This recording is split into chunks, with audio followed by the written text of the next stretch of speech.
Many thanks for joining us again on the newsroom. Borno State Governor Babagana Zulum has confronted the army over an attack on his convoy in Baga, a town in Kukawa local government area of the state. Governor Zulum on Wednesday was attacked while heading to Baga, a fishing town on the shores of the Lake Chad region, which was in the control of insurgents until the army recently declared its liberation. Following the attack, the governor was forced to retreat. Afura Zulum later confronted the commanding officer in Mile 4, expressing his disappointment at the inability of the military to rid Baga and its environs of insurgents. A soldier of the Nigerian Army's 202 Battalion in Bama, Borno State, has killed a lieutenant for failing to give him a pass to visit his family. The soldier had requested a pass to see his family over an urgent matter, and when he was turned down on Wednesday, he fired shots at the lieutenant, who is the battalion's adjutant responsible for administrative matters. A military source who confirmed the incident said the soldier had been at the duty post for almost 12 months and he wanted that pass by all means. According to the source, the soldier opened 36 rounds on the officer, killing him instantly. When contacted, Sergeant Musa, Army spokesperson, said he would get on the matter and share details at an appropriate time.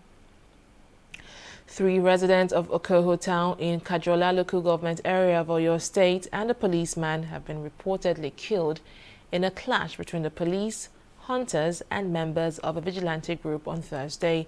It was gathered that the fight started following the insistence of the residents to kill the robbery suspect arrested alive, while the policemen were bent on rescuing him and taking him to custody.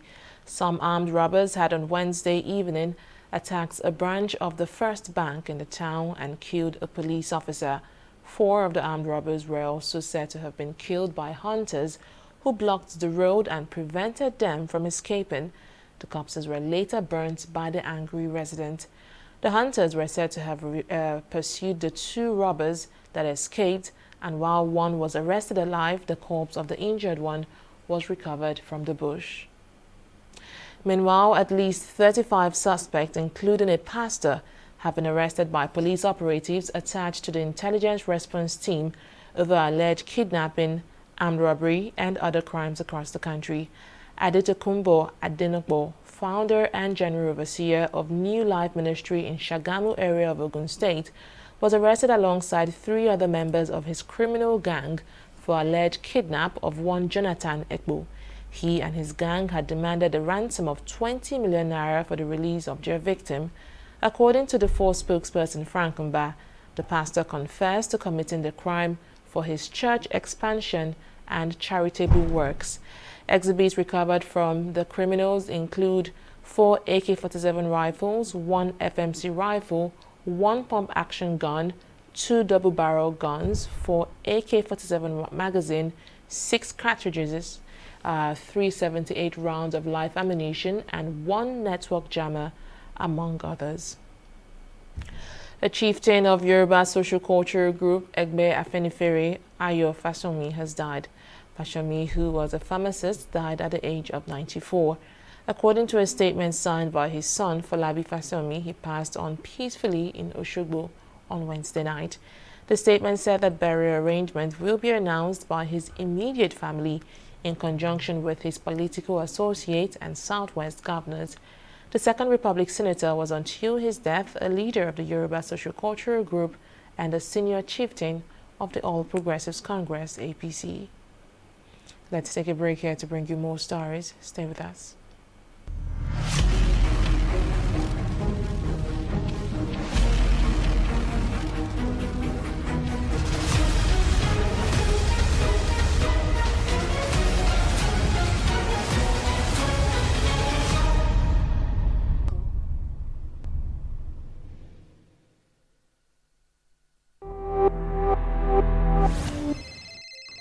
Shegun.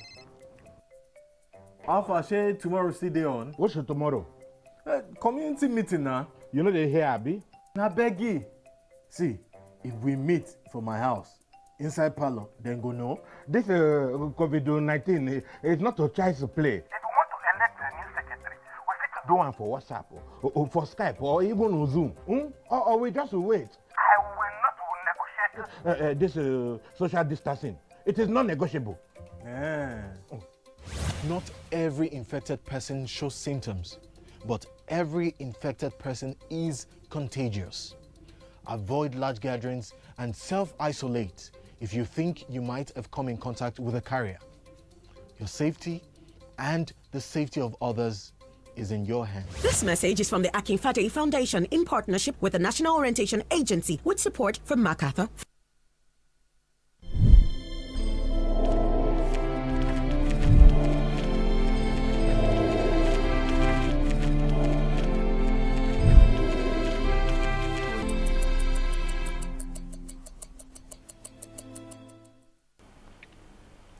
Welcome back. Nigeria hit a record low on Wednesday with 404 new coronavirus infections confirmed in 19 states and the Federal Capital Territory. The Nigeria Center for Disease Control, NCDC, confirmed the new cases on Wednesday night. The new figure is the lowest for the month of July. The daily recovery rate also dropped significantly compared to the figures in about 1 week, with 240 persons discharged within the past 24 hours. 5 new deaths were also confirmed on Wednesday, increasing the number of fatalities from 868 to 873. Nigeria currently has 42,208 confirmed COVID-19 cases, of which 22,331 are active. Graduating students across Nigeria will be sitting for various examinations between August 17 and November 18. The federal government announced the date after meeting with stakeholders in the sector on Wednesday.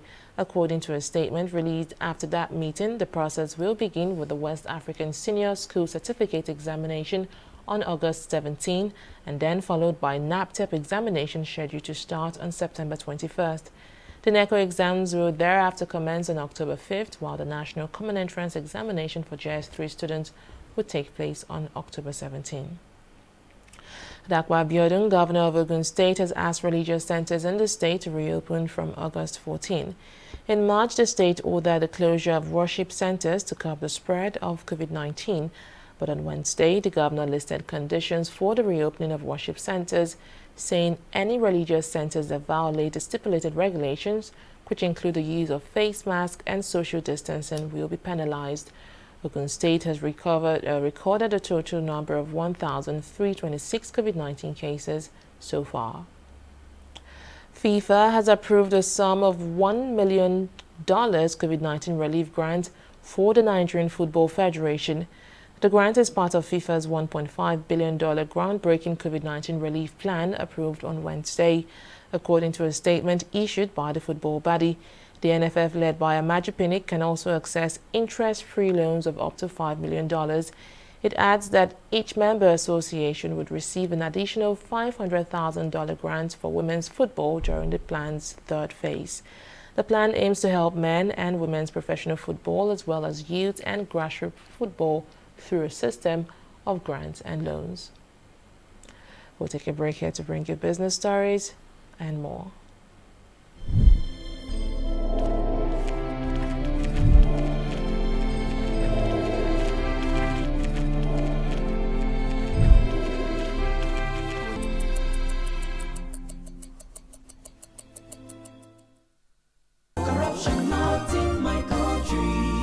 Mr. John!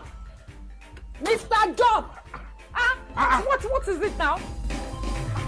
What is it now? Please turn down the volume of your music. It's too loud. And how is that your business? It is disturbing me. I can't sleep.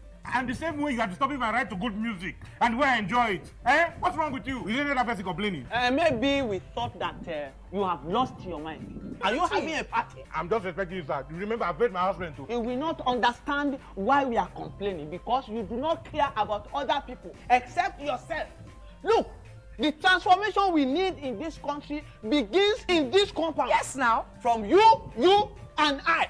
This, your selfishness, is an offshoot of corruption. And corruption, not in my country. Go to your bank. Go. Corruption not in my country. Welcome back. The Federal Executive Council, FEC, has ratified President Muhammadu Buhari's approval of the Investment Promotion and Protection Agreement between Nigeria and Singapore signed in 2016. The Minister of Trade and Investment, Niyi Adebayo, disclosed this while briefing State House correspondents at the end of the FEC meeting in Abuja. According to the minister, the council also approved the agreement between Nigeria and the Kingdom of Morocco, which will help guard Nigerian investors abroad. My ministry, the Ministry of Industry, Trade and Investment, presented a memo today to Council, seeking Council's approval for Mr. President to ratify the two investment promotion and protection agreements, which were signed in 2016 between Nigeria on the one hand, Nigeria and Singapore on the one hand, and Nigeria and the Kingdom of Morocco on the other hand. In 2016, the Attorney General of the Federation came up with a new model of investment promotion and protection agreements.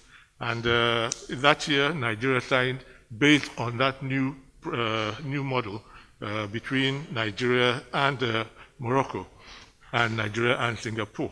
The whole idea was to grant more protection to Nigerian investors when they invest abroad, and to give Nigeria more protection when other investors come into Nigeria. So basically, that's the thing we were in FEC for, and the Council graciously approved that Mr. President should ratify, and such that the Attorney General will present to Mr. President for his ratification, and the agreement will come into force thereafter. About 1 in 3 children have high levels of lead in their blood, putting their mental and physical health at risk, a new research has shown. The groundbreaking report was produced by the UN Children's Fund, UNICEF, and environmental group Pure Earth. It warns that the concentrations can be so high that they stop the development of the brain, heart, and other vital organs. The lead comes mainly from inadequate recycled waste like batteries and industries such as mining and open-air shelters. Africa and South Asia are the worst affected regions. Glasgow Rangers and West Ham are in the race to sign a €10 million rated Nigerian forward Josh Maja from Bordeaux. Maja, who only joined the French club in January 2019 after 2.5 seasons at Sunderland, is seen as an ideal replacement for Steven Gerrard for Alfredo Morelos, who is on the verge of leaving the Gunners after reportedly agreeing personal terms with Lille. The 21-year-old, who made 24 appearances for Les Girondins last season and scored 8 goals, is however not pushing for a move, but the pandemic has reportedly affected the French club's finances and they could sell to raise funds. And that's the latest from the newsroom. Many thanks for joining us. I am Fidelia Agunja. Bye for now.